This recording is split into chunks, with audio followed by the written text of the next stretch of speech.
update ng bayan. Maasahan anumang panahon.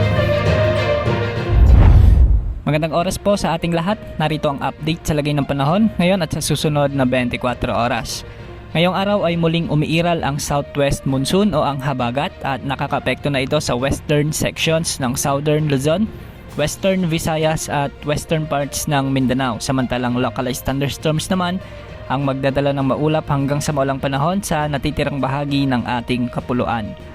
Dahil sa southwest monsoon o habagat, asahan ang mga pag-ulan ngayon sa ilang bahagi ng Palawan, Occidental Mindoro, Western Visayas, Zamboanga Peninsula, Misamis Occidental, and Lanao del Norte. Ganitong panahon din ang inaasahan sa Metro Manila, sa natitirang bahagi ng Mimaropa, Batangas, Cavite at sa Laguna.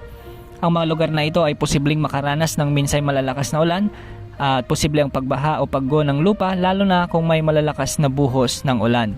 Samantala, umiiral pa rin ang Intertropical Convergence Zone sa bahagi ng Bangsamoro Region, Socsargen at sa may Davao Occidental.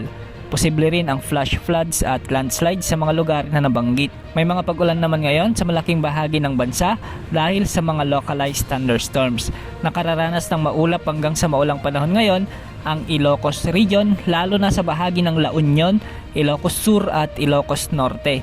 Uulanin din ang ilang bahagi ng Cordillera Administrative Region, lalo na sa Benguet, Abra at Nueva Vizcaya.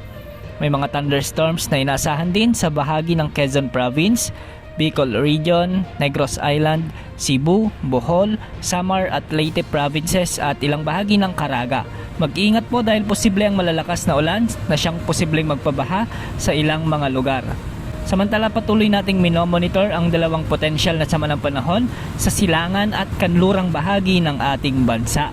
Ayon sa Pag-asa, mababa pa naman sa ngayon ang tsansa ng mga ito na maging ganap na bagyo sa susunod na 24 oras, ngunit hindi naman inaalis ang posibilidad na lumakas ang mga ito bilang bagyo sa mga susunod pang mga araw.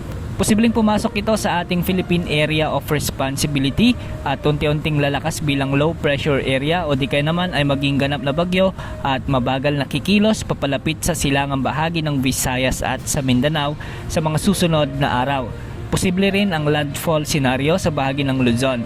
Sa ngayon ay patuloy natin itong babantayan sa mga darating na araw. Ayon naman sa latest wind outlook ng mga wind models, posible rin na may mabuong isang bagyo pa sa kanlurang bahagi ng bansa o sa West Philippine Sea kasabay ng pamumuo ng bagyo sa silangan ng bansa at posibleng ito ay lumakas. Hindi naman nakikitang lalapit ito sa ating kalupaan, ngunit bahagya nitong palalakasin pa lalo ang habagat. Posibleng magtungo o maglandfall din ito sa bahagi ng Vietnam o di kaya maglandfall sa bahagi ng Southern China. Bagamat may katagalan pa, mas mainam na tayo maganda dahil hindi naman natin alam ang pagbabago ng panahon sa mga susunod na araw. Maganda at maging alerto po tayo. Sa ngayon, banayad naman ang mga karagatan at walang nakatas na gale warning sa mga karagatang sakop ng ating bansa. Yan ang update sa lagay ng panahon. Ito po ang weather update ng bayan. Maaasahan anumang panahon.